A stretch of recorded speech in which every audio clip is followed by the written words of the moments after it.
Salam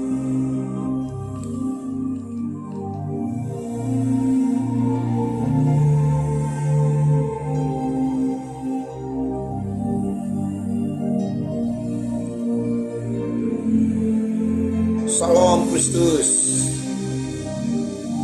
Selamat bertemu dalam renungan firman Tuhan. Titisan embun pagi. Teks kita pada pagi hari ini di dalam Injil Matius pasal 19 ayat 24. Sekali lagi aku berkata kepadamu, lebih mudah seekor unta masuk melalui lubang jarum daripada seorang kaya masuk ke dalam kerajaan Allah. Tuhan Yesus Kristus berbicara. Sekali lagi saya ulangi, Injil Matius 19 ayat 24. Tafsiran baru. Sekali lagi aku berkata kepadamu, lebih mudah seekor unta masuk melalui lubang jarum daripada seorang kaya masuk ke dalam kerajaan Allah. Nah, saudara-saudari, apa yang dimaksudkan Tuhan Yesus dalam ayat ini? Penjelasan ayat. Makna unta masuk melalui lubang jarum. Perumpamaan ini menekankan betapa mustahilnya seseorang yang terlalu terikat dengan kekayaannya untuk masuk ke dalam kerajaan Allah. Lubang jarum merujuk pada pintu kecil di tembok kota yang hanya dapat dilewati unta jika ia berlutut dan melepaskan beban yang dibawanya. Nah, pesan utama dalam firman Tuhan teks ini, dalam ayat ini, pesan utama, kekayaan boleh menjadi penghalang bagi seseorang untuk mengandalkan Allah sepenuhnya. Manusia cenderung mengandalkan harta dan kekuasaan duniawi, tetapi keselamatan adalah anugerah dari Allah, bukan hasil usaha manusia. Dalam ayat selanjutnya, yaitu Matius 19 ayat 26, Tuhan Yesus menegaskan bahwa meskipun hal ini mustahil bagi manusia, bagi Allah segala sesuatu mungkin. Yang berarti bahwa hanya dengan anugerah Allah seseorang dapat diselamatkan, termasuk orang kaya. Nah, saudara-saudari, aplikasi dalam kehidupan kita, jangan menjadikan kekayaan sebagai sumber utama kebahagiaan dan keamanan, tetapi andalkan Tuhan. Bersikap murah hati dan tidak melekat pada harta duniawi. Menyadari bahwa keselamatan bukan karena usaha atau kepemilikan kita, our harta treasure, tetapi karena kasih karunia Tuhan.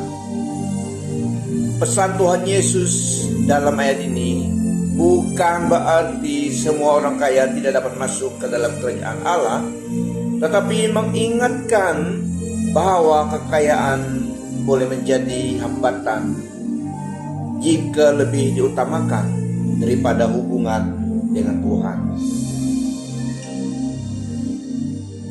Berkat kekayaan, resources yang ada pada kita, segala sesuatu miliknya Tuhan, sesuai dengan Mazmur 24, dan diberikan kepada kita yang ada yang memiliki banyak, lebih banyak daripada yang lain. Tetapi saudara-saudariku, segala sesuatu dalam hidup ini, dalam dunia ini, miliknya Allah, dan diberikan kepada kita sebagai stewardship, menjaga milik kepunyaannya, dan juga menjadi satu kesempatan peluang bagi kita di mana Dia memberkati kita, diberi kepercayaan untuk memiliki banyak harta, kekayaan. Justru itu adalah kesempatan, peluang untuk kita melayani Tuhan Allah kita dalam hidup ini sebelum Ia berlalu masa kesempatan kita. Karena pada akhirnya sesuatu di dalam ciptaan akan ditinggalkan juga di dunia ini. Gunakanlah hidupmu, gunakanlah harta benda kita untuk pelayanan Tuhan. Segala sesuatu miliknya Tuhan dan diberi kepercayaan kepada kita. Gunakan. Memang kita ada keperluan dalam hidup ini, tetapi berilah ruang juga untuk pelayanan Tuhan di dalam persembahan dan persepuluhan kita. Itu satu guideline. Kita harus memberi hidup kita melayani Tuhan dengan apa adanya. Resources kita juga ada yang dipanggil full time, meninggalkan pekerjaan karena panggilan Tuhan. Ada yang tetap dalam tugas pekerjaan sekulernya, tetapi semua kita memiliki peranan melayani Tuhan. Dengan hidup kita, yang pertama diselamatkan, dan dengan hidup kita melayani Tuhan dengan apa yang ada pada kita. Contribute di dalam pelayanan Tuhan. Berilah kepada Tuhan yang seharusnya miliknya Tuhan, supaya pekerjaan Tuhan disebarkan, menyelamat banyak jiwa, di mana Injil Yesus Kristus, the good news, dapat didengar, dapat disebarkan, reaching out kepada orang, dan dengan juga bantuan yang praktikal, spiritual, dan juga physical thing, pertolongan yang nyata, perbuatan yang baik. Dan dalam ayat ini tadi lebih menekankan kepada harta benda. Jangan membiarkan hati kita dikontrol, terikat oleh cinta akan harta benda, akan dunia, apa yang ada di dalamnya. Tetapi biarlah hati kita memiliki hikmat, menyadari bahwasanya sesuatu dalam hidup kita, bahkan hidup kita, miliknya Tuhan. Supaya kita mencintai, mengasihi Allah Tuhan kita lebih daripada berkat yang disalurkan, yang dipercayakan kepada kita. Bukan uangnya yang jahat, tapi cinta akan uang, itulah yang akal segala kejahatan. Nah, saudara-saudariku, gunakanlah berkat Allah yang ada pada kita, menjadi channel of blessing. Berilah sebagian yang ada milik Tuhan untuk pelayanan Tuhan. Berkati pelayanan Tuhan, support pelayanan Tuhan, hamba Tuhan. Kita sendiri juga melayani Tuhan, menjadi saksi Kristus dimanapun kita berada, dengan hidup kita dan dengan harta benda kita.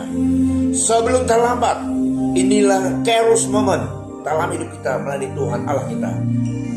Pada suatu hari kelak, the job is done, kita dipanggil pulang. Tetapi kita siap menerima upah daripada Tuhan Allah kita yang kita layani, yang mempunyai hidup kita dan segala yang ada pada kita di dunia ini. What a glorious day it will be. Nah, dalam ayat ini Tuhan Yesus Kristus memberi kita kesadaran supaya kita bijak menyadari segala sesuatu daripada Tuhan. Apa yang ada pada kita, hidup kita diberi kepercayaan, accountability, responsibility before God, sebagai stewardship, supaya kita sebagai tubuh Kristus di dunia ini menjadi terang dan garam, membuat impact yang baik bagi Kristus, menjadi agent of change, menggunakan hidup kita dan harta benda kita. Itu adalah